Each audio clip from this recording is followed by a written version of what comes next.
1 Kings 19, Elijah, who reached spiritual exhaustion. Now listen, let it be no mistake about it.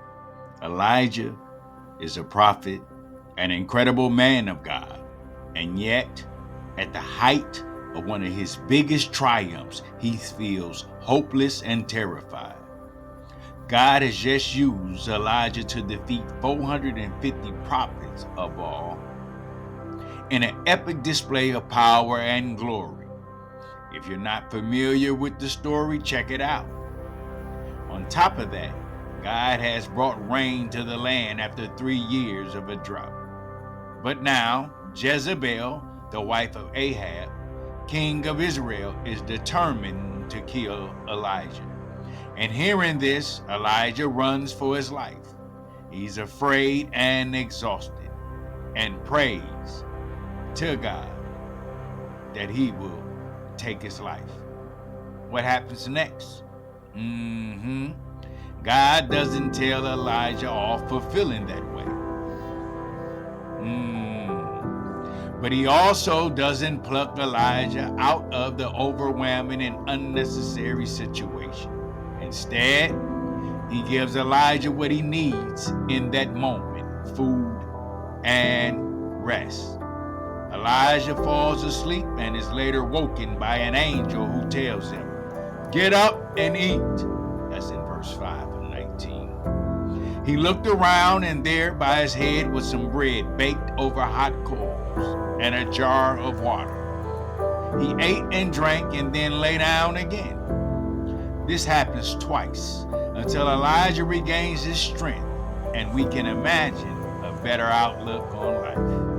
He travels to Horeb, the mountain of God, and waits for the Lord to pass by. What's interesting here is that God doesn't tell Elijah the full plan when he's feeling scared and overwhelmed in the desert. Instead, God waits until he's ready to take the next step. Elijah's story shows us that God is our comforter and provider, even in the darkest places. He knows what we need. Sometimes a literal snack and a nap. But yet and still, remember this, you brothers and sisters. We can trust that he also sees the bigger picture and has a plan for us. Though we might feel lost or unsure of what to do next, God reveals his plans to us when we need to know, not always when we think we should know.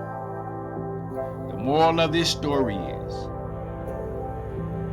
whenever you're facing burnout or spiritual exhaustion from the fighting, and it feels like you're alone,